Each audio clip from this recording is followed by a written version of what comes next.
everybody, welcome back to my channel. You are here with Shay Renee Online, and I am here today to talk about Real Housewives of Potomac Season 6, Episode 6, okay? Now, this episode starts back off with the Giselle and Karen still going back and forth about who should apologize, this, that, and the third. You know, Giselle claiming that somehow Karen owes her an apology for all the crap that she's done to Karen. Because at the end of the day, Giselle wants an apology from Karen because Karen brought up, you know, what her father already said, okay, at the reunion in last season when her dad thought that his mic was off and he asked her about Jamal and this extra kid that he supposedly had while they were together.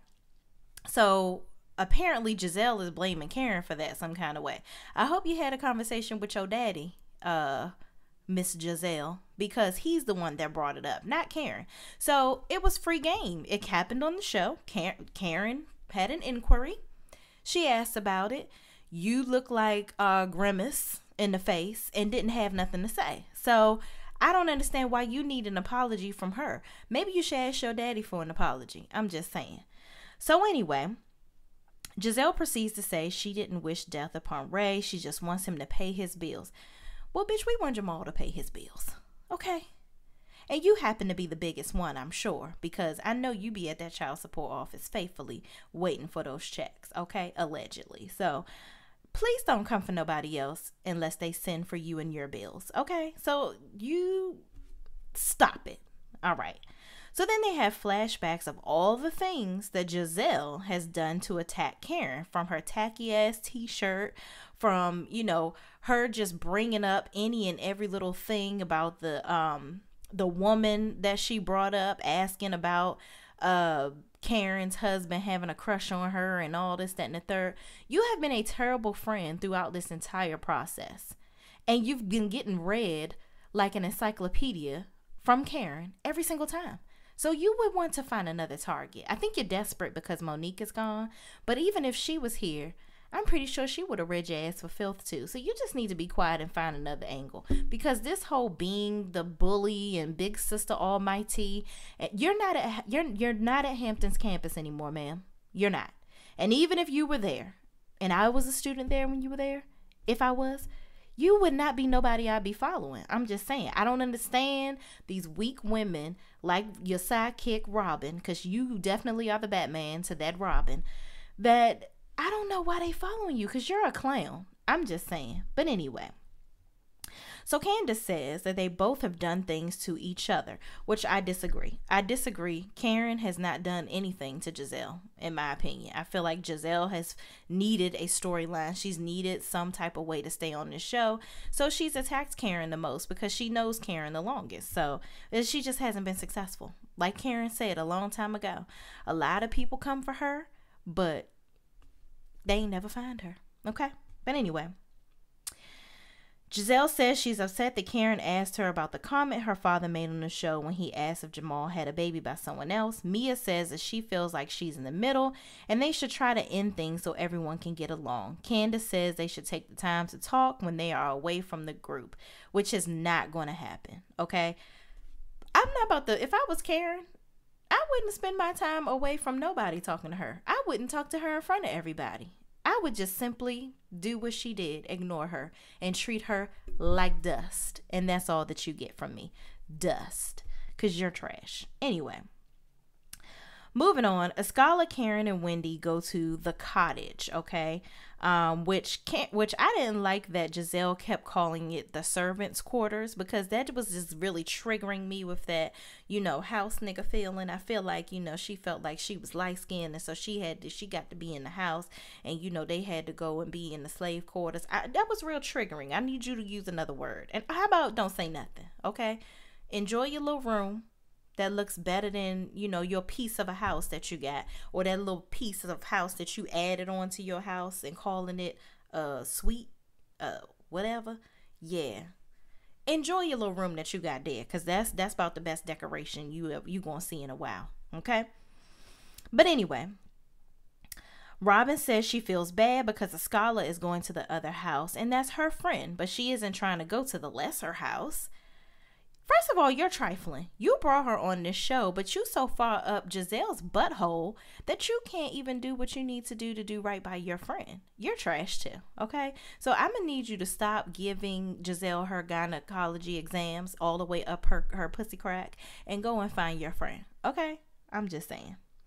Everyone calls their families at home to see what they're doing, and when they get to the cottage, they see that it is far less superior than the main estate.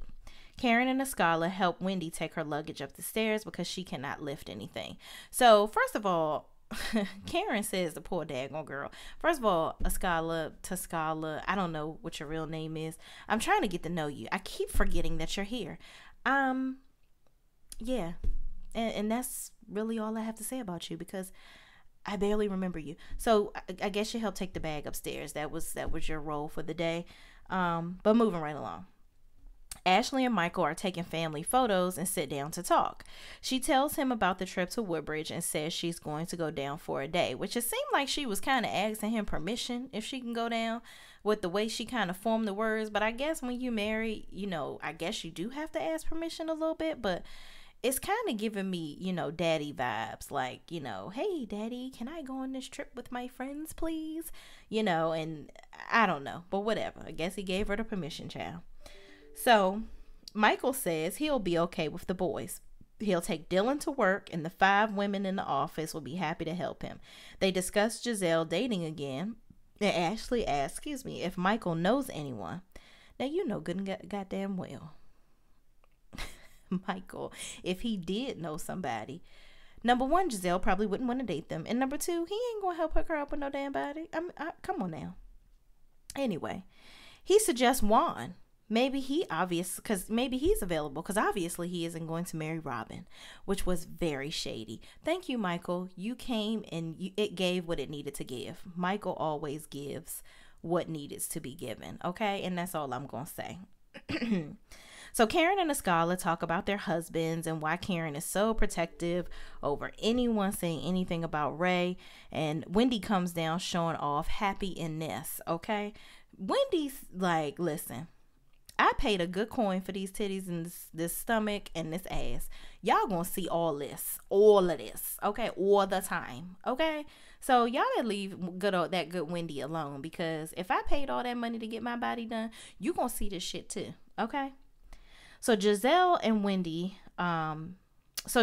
Robin are in the room and they start talking about Wendy, okay? And how they think she's different and how she's changed, and they feel like she's showing more of her body more often than she did last year, and she's just so different from the Wendy they met last year that was much more poised. And they begin to say that maybe Wendy is doing all of this to overcompensate for Eddie's cheating, for the cheating rumors that have been all over social media about Eddie. So as they're talking about her and they're like, yeah, we need to talk to her about this because, we just really need to check on her and make sure she's good. I feel like this is where they're trying to play up, trying to bring up the cheating rumors just to have something to talk about. You're not really doing this because you're concerned about this girl. You are doing this to be messy, okay? So they talk about how they need to talk to her, and then in comes Wendy in the room and the cat got both of their damn tongue. What happened to all this shit y'all was talking? You talking all this crap, but you not saying nothing. You didn't say anything to Wendy when she walked in the room. You talked all that shit and said absolutely zip zilch nada. Okay, I don't understand. So they're talking about Wendy having her titties out, child, and it is what it is. So Ascala comes in the room too, and I still forgot about her. So, and there's that. So they all get in the little van and go to the restaurant. So they go to the restaurant, and Candace discusses Chris because Giselle asks about Chris and how she feels. It basically comes up because Candace says that she feels like their gender roles have changed because he cooks and she's not very domestic at all. And then she also discusses him being her husbander and how she struggles with him turning it off and on, but he keeps her on her toes. And Giselle asks, how does her mom feel about this, and is he going to be Kris Jenner? Giselle says, make sure you never resent him because he is working for you. And she feels he's riding her coattails. So here's my thing. Giselle, you don't have a damn man, so you don't need to be worrying about nobody riding nobody's coattails. I'm just saying, who you've been riding Jamal's coattails all these years for a check, so it is what it is. Candace says she wouldn't have married Chris if she thought that he would do that. So then the conversation pivots and they start to discuss Robin and her potential depression and how Juan is saying he's unattracted to her because she cannot get up out of the bed. And Robin says, Chris telling Candace to get up off the couch sounds like Juan telling her to get up out that bed, child. Okay. So here's my thing. I feel like Robin she mentioned that she may be seasonally depressed. And, I think that that's a real thing because sometimes there are certain points in the year where it just seems like no matter what I do, I can't seem to get it right. Like, I just cannot seem to get myself together. Like, nothing seems to be going right. And I don't know. And maybe I can identify with some of the ways that she's feeling. And then it's not like she doesn't have anything going on. Robin has her business that's thriving. I don't agree with her not really doing what she needs to do with the children. But I also think that, damn, Juan, where she's falling short, you need to help her out, right? Like, you can go wake them kids up and make sure that they getting on school on time if you see that she's persistent and consistently not doing it, and figure out what's wrong with her. I feel like a lot of these men, they don't take the opportunity or the cues to lift their woman up. And I feel like Robin was in need of that, and that just wasn't happening from that good Juan, okay? So again, Robin believes it's seasonal depression, but she doesn't know what it is because she has so many things to do, but no motivation to do them. She says maybe she needs a life coach because she felt like, she doesn't really need a therapist, but maybe a life coach, maybe somebody to give her some guidance and really understand, because sometimes when you take on all these new things, like a new business, all these ventures, and then with the pandemic, it brought on more responsibilities. Now you're a parent and a teacher. So a lot of that stuff happening, a lot of people didn't really know how to pivot and add that to the plate of discovery of all the things that we had to do during this pandemic. Okay. So Giselle chimes in and tells Robin, no man wants a woman they feel is unattractive. Okay. She asks, is she neglecting the kids? And she says, Robin says yes, because the kids' grades are not good and she knows she needs to do better.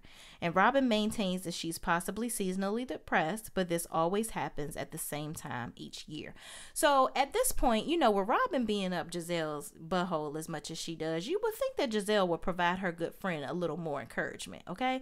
I feel like instead of Giselle utilizing this as an opportunity to lift her friend up and make her feel better, she utilized it as an opportunity to make her feel more like trash, okay? And I don't like that. Okay, everybody is always trying to lift Giselle up or get up her butthole, but she treats her friends like trash, and I don't need friends like that.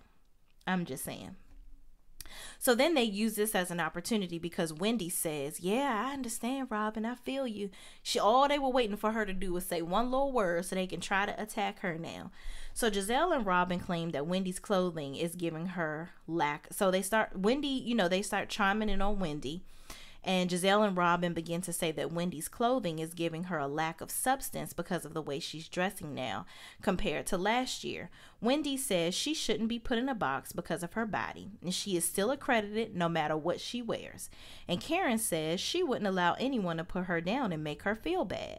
Then Giselle says that she is asking because she doesn't seem happy she doesn't seem happy because of the way she came for Mia immediately once Mia started coming around. Here's my thing.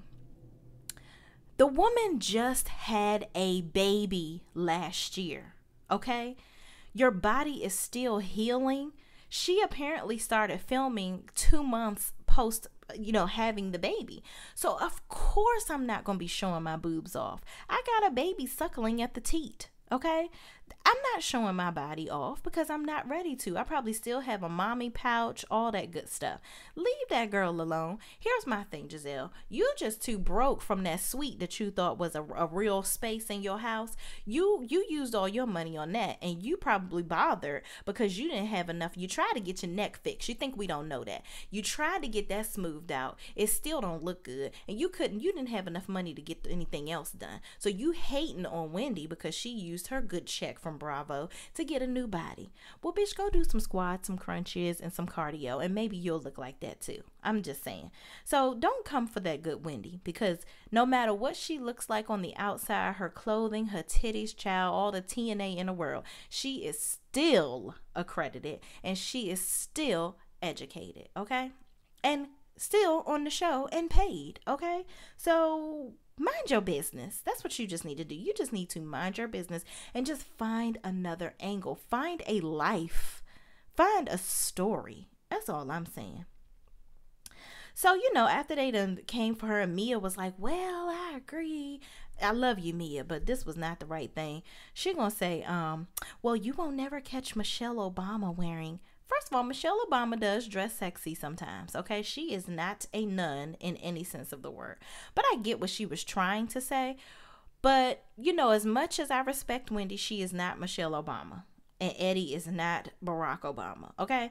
So she can wear whatever the hell she wants. I'm just saying. And nobody should be holding people to some strange accord because they are educated and they're on TV and this, that, and the third. She's on TV on this show. It's certain situations for every type of dress, okay? So then we find a scholar. I finally see her because she says, a scholar says, since you've been asking everybody questions, what's going on with your significant other? So she asked Giselle that, are you in a relationship or not? And Giselle says she isn't going to discuss Jamal in front of trolls, meaning Karen. So Karen says Giselle is a liar and defensive, and when it comes to her life, she doesn't want to discuss herself because her whole life is a lie, and she just wants to get in everybody else's business. Giselle tells the scholar she will be happy to talk to her one-on-one away from Karen because she isn't worthy of knowing her business. First of all, Giselle, you don't have no business, and don't nobody care. Let's start right there. That's smack dab in the middle right there. You have absolutely nothing going on. Your man has left you. What's new? He did it before. You allowed him to do it again. Matter of fact, every man you've had on this show has left you. Little Sherman left you too. And then you want to say, I feel like, you know what? Karen is telling all the truth. You are such a liar. Because y'all remember when Giselle so-called broke up, well, her and Sherman didn't work out because they were talking every hour or some foolishness like that, like nobody got nothing to do. So they were talking all the time, and then she stopped talking to him, or he stopped calling her, and she was all depressed and whatnot because she felt like she wasn't talking to him enough and she wanted to see him all the time. But the man was just feeling smothered as all get up, probably because you calling and talking to him all damn day. You ain't got shit to do. So now all of a sudden she feels like, oh, I'm feeling smothered, with Jamal. One minute she's saying they don't spend enough time together. And then the next minute she's saying, well, I want my freedom. I want to be by myself. I just want to be unfettered. I don't want to be bothered. You do want to be bothered. And that good Jamal is not bothered with you. Okay. He's not bothering to bother you. He doesn't want to call. He no longer lives in your phone. He just doesn't care. He doesn't want to talk to you. You're not his cup of tea. And that's just, it is what it is. The pandemic did not separate your relationship. He just does not want to be with you. You guys are just what it is, co-parents. And that's that on that. And, I don't know what it is. Giselle seems to be very clingy. She seems to need a lot of attention in relationships. And I think that people have told her all her life that she's pretty. So now she feels like people should bow down to her. And that is just not what it is, Miss Lady Ma'am. You are 50 plus now. Just like that good old Karen's husband said, them looks is fading. So now you got to get that attitude adjusted too. So moving right along. Robin closes the conversation at the restaurant by saying she thinks Wendy is drop dead gorgeous and she doesn't want her to think her comments mean anything otherwise. Wendy says, I'm going to wear sweaters around you women from now on since y'all have a problem with my clothes, child. So Robin asks Giselle if she thinks Wendy is in her head about their conversation, and Giselle says she thinks she is. Of course Giselle thinks she is, because Giselle doesn't feel good unless she's making somebody else feel like shit. So Wendy says she's upset that Giselle says she lacks substance. She says she has more substance in her left boob than Giselle does, which you would be correct. Wendy comes downstairs the next morning with a white sweater outfit look, and Karen asks if she's more covered up because of Giselle's comments. She said, and I quote, if if she is wearing that because of what Giselle said, go change your fucking clothes, okay? And I agree. Girl, don't dress for Giselle, because first of all, anything that Giselle wears, we already know is going to be a disaster. So you could come out there with a muumuu on, and I guarantee it's going to be more GQ than anything Miss Jizzy could ever come out here wearing, okay? So she's trying to, basically Giselle is just trying to pull her down. And Wendy expresses how she felt like Giselle was a big sister. She didn't like how Giselle said she lacked substance. And Karen says, cry now, but don't you do it in front of her. Because if you do it in front of Giselle, Giselle is going to look at it like she's won. Because she's a miserable little bitch. And she wants to feel, that's the only way she feels secure. It's like she collecting souls. She's collecting negativity, okay? Don't give her that shine. She said Giselle is insecure and she's just trying to tear her down with her, okay? So, I don't know, y'all. I am ready and so ready for the next episode for Wendy to really just tell Giselle about herself and for her to make sure that she lets her know, don't come for my husband, because Giselle seemed to want to attack everybody in a relationship and she don't even have one. Your kids always reading you for filth. You keep trying to come for Karen and you just don't have a read to save your life. You're constantly reaching for the stars every time. I just don't get it. So yeah, I'm a need for Giselle to be shut all the way down. That really pissed me off. You done went to every single person's relationship at the table, but when it comes around to you, Kat got your freaking tongue. Oh, I'll talk to you about that by ourselves. That's not fair. That's not fair. You just went on everybody else in public. Oh no, bitch, we gonna go on you in public too, okay? Because you are a public disgrace. You and the pastor. All right. I'm just saying, and that's allegedly in my opinion, and that's on that. So anyway, thank you guys for watching my channel. Over here we do food, fitness, and reviews on all Bravo shows, and we even do that Good Love and Marriage Huntsville. So thank you guys for watching. Please click that subscribe button, comment, and hit that notification bell so you know when I come back with a new video, and I will see you in the next video.